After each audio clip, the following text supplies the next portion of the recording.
Hello, everyone, and welcome to the Impunity Observer podcast. This is your host, Mauro Echeverria, and it is a pleasure to be here. Our guest today is Joanna Guerra. Joanna is a Mexican lawyer and philosopher. She's also an advocate for freedom. Joanna is the director at NGO Fundación Federalismo y Libertad. In addition, she's a professor and runs a law firm. Today we will discuss about the electoral reform that Mexican President Andrés Manuel López Obrador was trying to pass in Congress. This reform raised many doubts and it has generated a heated public debate in Mexican society. Uh, Welcome, Joanna, and thank you for joining us today. On December 6th, this reform was rejected in Congress, but the government is still trying to pass a Plan B. So how will this be different? Can you tell us more about this Plan B? Yes. Thank you, Mario. Mauro. Thank you for having us. Having me. And this Plan B, as it is officially called, the main thing is that it doesn't change the constitution. It only changed the secondary laws. So at the beginning, the original reform was going to be about 12 points. I'm going to talk about them later. But with this Plan B, the president is I couldn't say he's very happy. He's just happy because some changes were made. Especially, he claims that they saved like 30 million pesos, something like that, which is a lot of money. But he wanted to save I know he wanted to save 15 million, and they saved 3.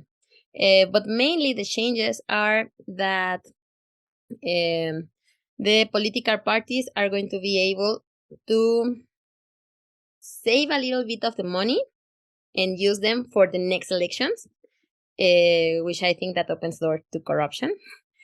And another of the changes is all of those are in law, not constitutional.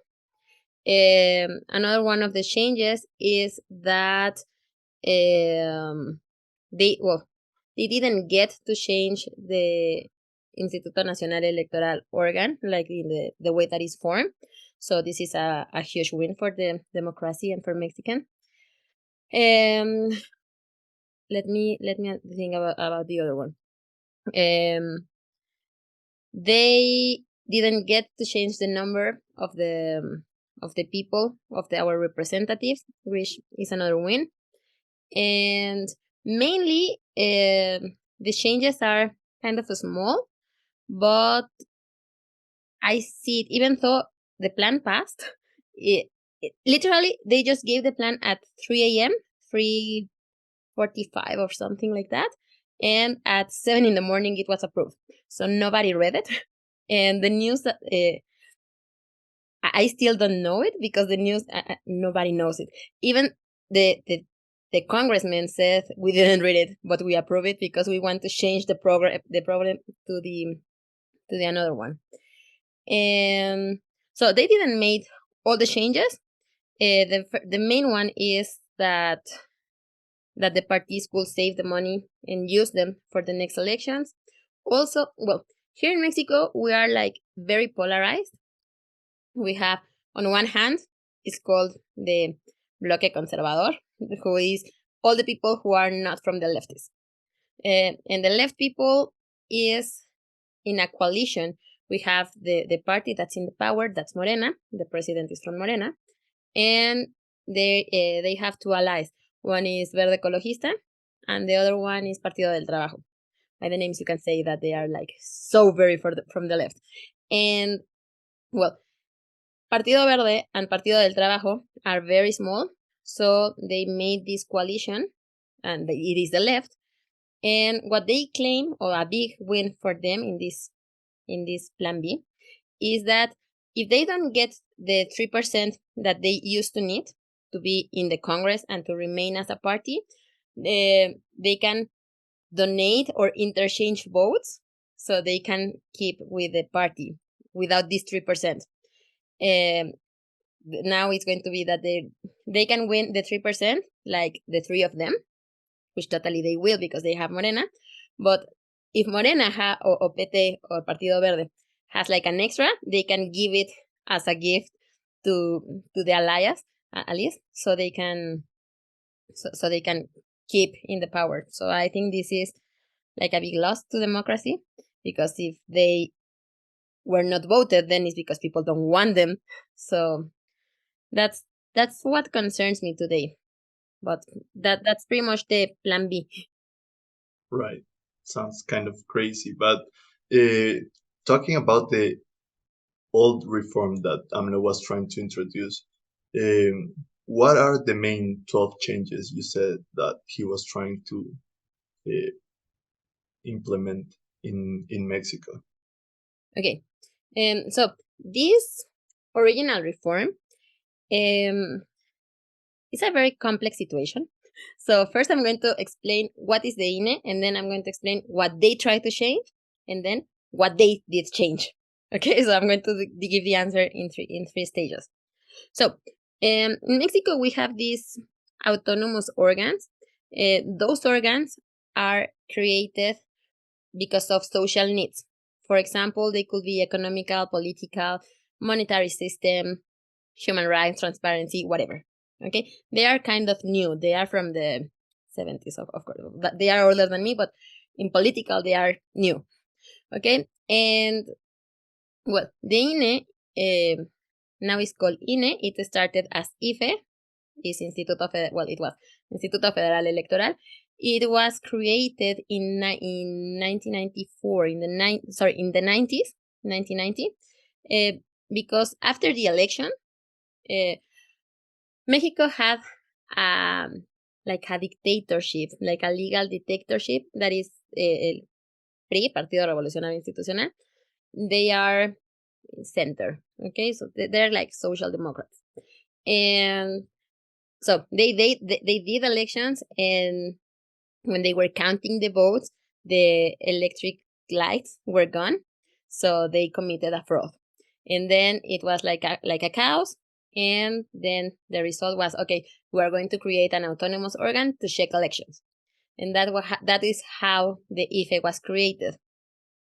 The IFE has because it changed in 2014 with the last reform, but it became INE. Okay, so if I say IFE or INE, it's the same autonomous organ who checks the elections.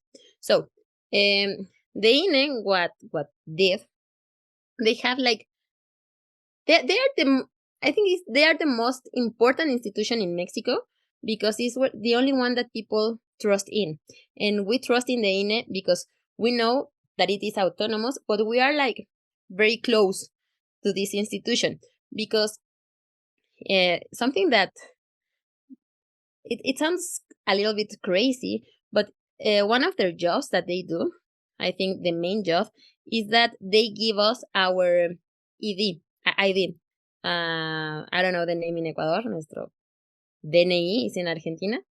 So they give us our national number. What's the name in Ecuador? ID. ID? Okay. Mm-hmm. So they give us our ID, and it is for free. It's super fast.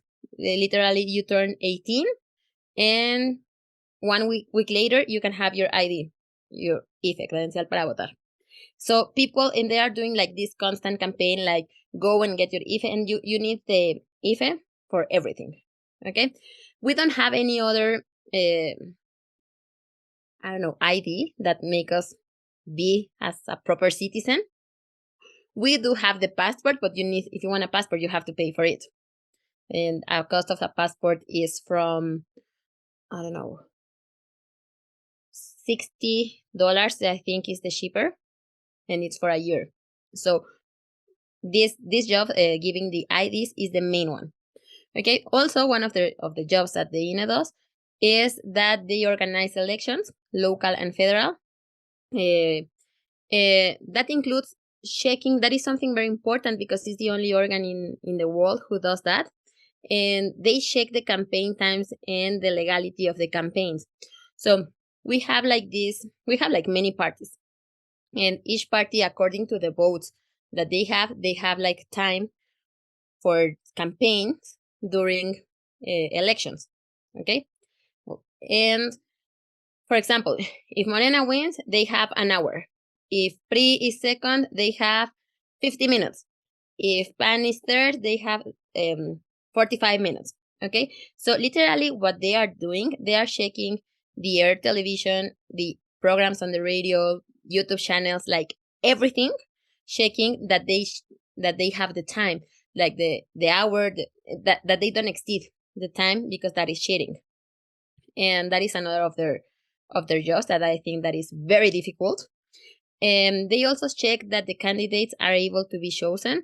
That means that they are not in the narco, that they were not presidents before, whatever. Okay. And also, they guarantee that the independent candidates and political parties have the air and time radio that I explained already. And they count the votes. And something that is very important is that here in Mexico, the elections are made by, INE organize the elections. They give the paper, they put the boxes where you vote, everything. And something very important is that our neighbors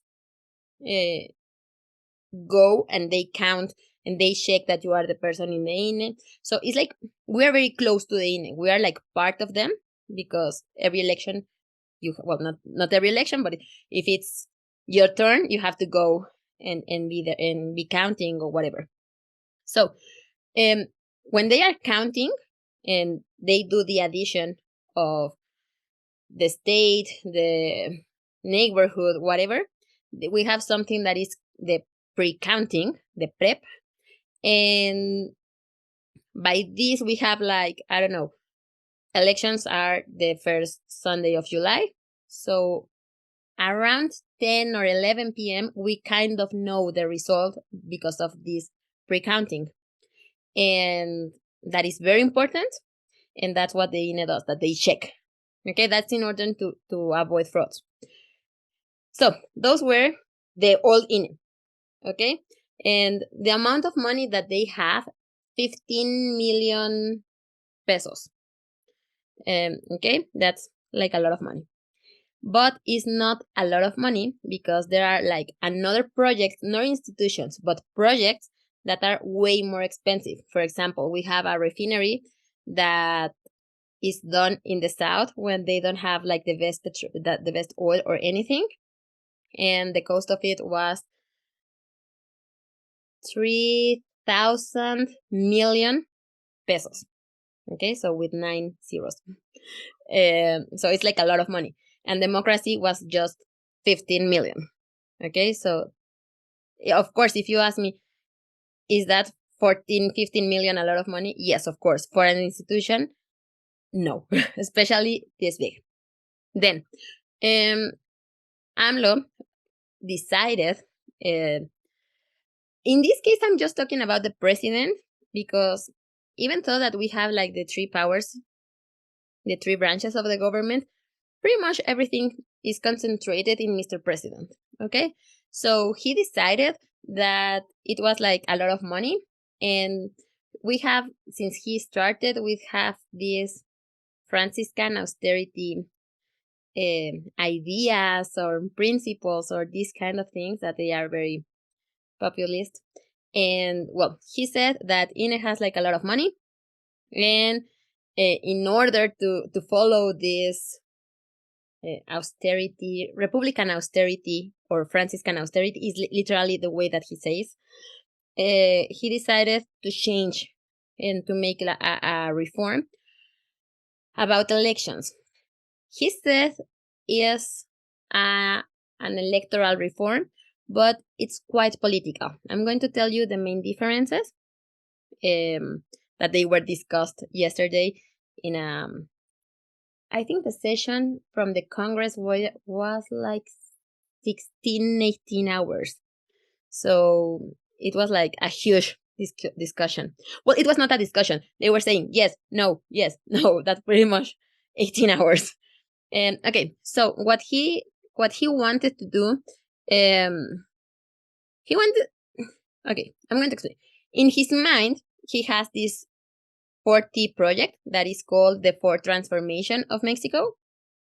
And he wants to, even though that he's leaving on 2024, he wants to set like like someone who keeps with these transformation ideas, kind of Mao and Fidel. So he's trying to change the electoral register. Is not going to be longer administrated by the INE, this ID thing that I told you, but it's going to be administrated or done, whatever, by the government. That is quite dangerous. I mean, check Bolivia's situation. So it's like super dangerous. Also, they want to eliminate the local electoral bodies. That means we have federal elections and we have local elections, and the times are not always the same. For example, on 2023, I think we have like three local stations in Querétaro, Estado de Mexico, and I don't know where. And then he wanted to change the name, but it's just not the name. He wanted to legalize the public consuls. So he wants to add elections and public consults. That's where people go and make, like, in a direct democracy, they cross yes or no questions, random. Right, referendums.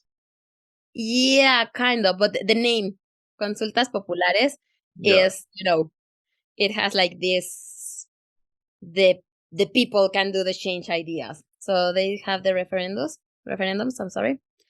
And also, one of the most dangerous things is that he wanted to change the advisors and magistrates to, from 11 to 7. And normally, at this time, they are chosen, they are elected by the political parties because they are specialists. They are lawyers, they love elections, and they are into this electoral stuff, and that's what they do.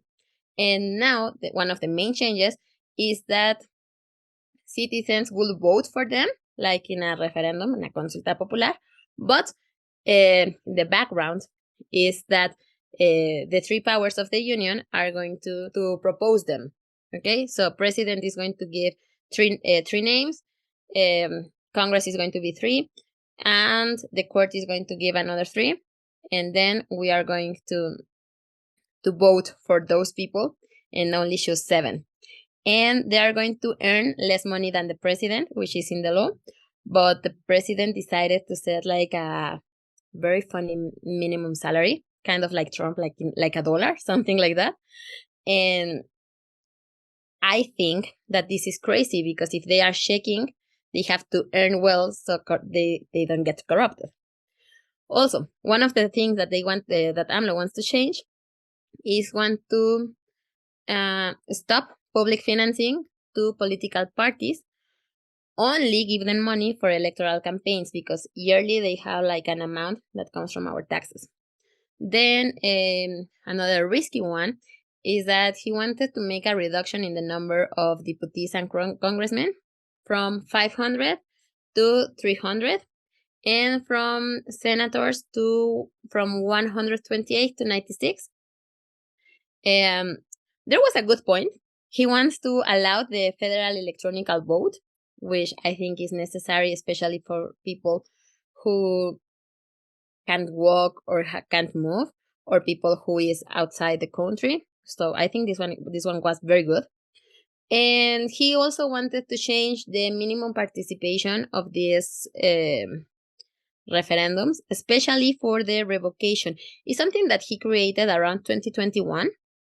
When he was in campaign, he said that on his 3rd year, he would make a referendum, consulta popular, yes, no question. Do you want the president to keep in power? Yes, no. If 50% said yes, he will leave. But people didn't go to vote. And I think only around 30% of Mexican people were to vote. So he wants to change this number to make it legal. It will change from 40 needed to 33%. I think that he got last time 32 or something like that. So those are the changes that he wanted to do. As there were like these demonstrations and all these kind of things, he made a plan B because kind of, we were nervous. We were like super curious as Mexican. We were like literally biting our nails because it was like democracy. And he created a plan B. That's the one that was approved today, and nobody has read the one that I was talking at the beginning. And the changes are not this big because those are what we're going to be in the constitution. But well, he changed like to cut the budget. They allowed this. Well, they cut this public financing, kind of, because now the parties can save the money. and well, the riskiest ones were not, they didn't pass yet.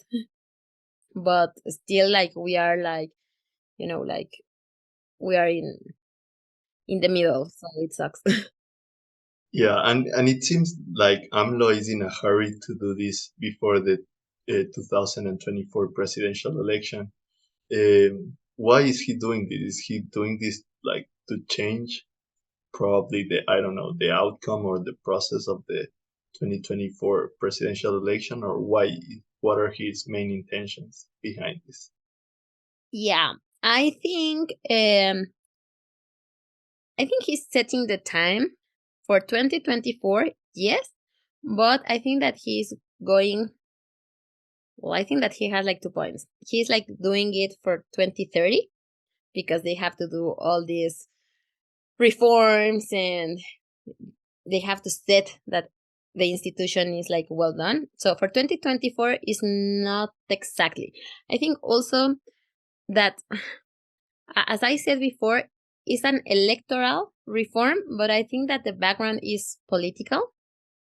And the goal is to remain in power, not him, but one of his corcholatas.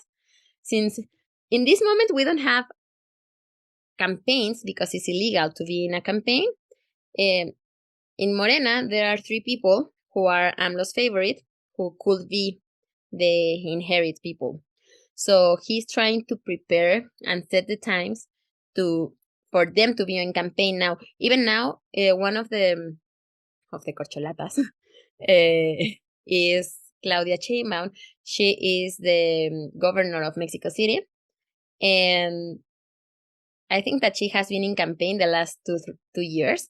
There's even a hashtag that says "Es Claudia," and they said it's not legal to have a hashtag on the walls now, so please stop doing it. And she was like, "Oh no, it was the citizens." I mean, even the president was like, "No, there were the citizens doing that. Come on, we don't have this mind everywhere to create this hashtag and same kind of letter and these kind of things."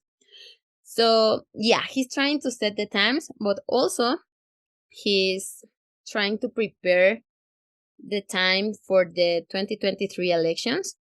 And because if you don't have like this institution working in the way that they know how to work, and you are like 6 months, 7 months after before an election, then it's going to be a mess. So it's going to be easier to manipulate the results. And also, if you cut the budget, it's going to be even worse because, when, I don't know, I'm sure it happens everywhere. So if you want to get something for the government, it takes you hours, days, and whatever. And with the IFE, it's very easy. You literally fill the form in internet, then you go, they have your picture, your fingerprints, your signature. 1 week later, you have it. So it's very efficient, and I think that it is perfectly timed for 2023 and 2030. I think 2024 is like in the middle. It's like a transition time. Correct. So we see like multiple signs of concern from NGOs, citizens, academics, saying these changes. For example, Human Rights Watch requested, I think it was a couple of days ago, maybe yesterday, that requested Congress to reject the reform because it was aggressive and dangerous. So, how do you think this reform and these changes that AMLO is still trying to implement are dangerous for democracy? They are absolutely dangerous. We are, well, I can say we as Mexican are doing a suicide. It's like a kamikaze act. I think is beyond dangerous because the only thing that saves us from a tyrant is democracy. So that is very dangerous. That would be my short answer. Now, my complete answer is that since AMLO started with his mandate, he has the idea of destroy this autonomous organ that I said before. In fact, he destroyed one that is the INE. That is, I mean, we have INE with one E at the end and INE, Instituto Nacional de Evaluación de Educación, something like that. And it is now closed because they didn't want evaluations for schools. Anyways, so if he already closed one and he took the power of Comisión Nacional de Derechos Humanos, that's also an autonomous organ, he wants to destroy like all of them. And it is like super risky because, as you said, even like organizations from outside, like human rights, organizations from inside, like Causa en Común or Mexicanos Unidos, like Federalismo y Libertad, is like super dangerous because what they are trying to do is to destroy the only institution that in what we trust. If you say, do you trust in government? The answer is no. But if you trust in INE, the answer is yes. And I don't say it. The percentage is around 70%, where that Mexican trust in the INE. So yeah, they are killing our tiny democracy. And of course, they are opening the door to tyranny, to poorness, militarization. That is something very dangerous. Corruption, inefficiency. Even yesterday, Comisión Nacional de Derechos Humanos, that is taken by the president, was doing unconstitutional comments, saying like, yeah, the constitution should be changed. No, we are an autonomous organ, shut up. And also one of the craziest and riskiest thing is that with this especially, they are creating this division. And we had like two demonstrations, one pro-democracy, one pro-Morena. The first one was super spontaneous. It was made on November 13. And I don't know who started it, but I know it was like social associations and, citizens. And I mean, if you have like a little bit of reason in your life, you know that democracy and people in power is dangerous. You know it since you are a kid. You don't want the same t-shirt that you have in first grade. You don't want her in second. So even as a kid, you know it. Then when you are older and you see that someone is going to be a player and a referee at the same time, you see that it is logical, it is risky. And people just got out on November 13. There was like this campaign. It was done pretty much by Instagram and Twitter, Facebook for the old people, because Facebook is for my mom generation. We are kind of Instagram, and kids are like on TikTok, 18-year-old people. So there was like this hashtag El INE no se toca. We don't play with the INE, could be something like that, the translation. So people went out spontaneously on November 13, and it was amazing. I was there. It happened in 50 cities in the country, and there were even demonstrations in the USA, Spain, the UK, and I think some other countries. So anyways, it was like super spontaneous, and there was only one speaker. Ex-presidents were there, actors, actresses, YouTubers, like a lot of people. it was, you could see that it was not like the formal order. It was completely like auto-regulated order. Yeah, And spontaneous. yeah, it's what I just didn't wanted to use the word spontaneous more, but it was super spontaneous. There were around we don't have the official number because of course the government don't want to say it, but it was around from 15 to 20,000 people. Reforma Avenue, that is one of the biggest avenues, was closed and full, like super full. Even the back of the demonstration, people were not able to walk because there was like a lot of people. It was so crowded. That was the original one.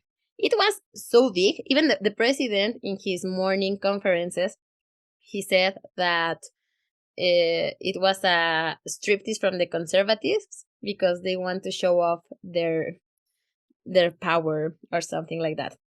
So 2 weeks later, he decided to make his demonstration, and you could see that it was completely organized. You can see the buses from people who were not in Mexico City. They took this trip paid by our taxes to visit my city. And there were over 1,000 buses full of people. And the president started his demonstration, which in my mind is a parade, because demonstration is against the government, not by the government. So he started his parade, and he was like wearing apparently not security, and the three corcholatas that I said before, they were with him, and he was shaking hands with the people and something like the Pope, like touching the kids, something, these messianic things that they like. And that was super funny because it lasted 6 hours, and the Zócalo, the main square that like a month ago was filled by Grupo Firme, like a Mexican band, and it was not even crowded. And Grupo Firme, that was a free show, they did make they there was not able to put a pit in the square. So I think that the riskiest part, going back to your question, is that freedom and democracy is in danger, yes, but the most dangerous part is the hate that these situations create. So that would be all the questions. So I would like to thank you, Joanna, for participating in this episode of the Impunity Observer podcast, and everyone who's watching it. Please do not forget to subscribe at impunityobserver.com and to follow us on Twitter and Thank you so much.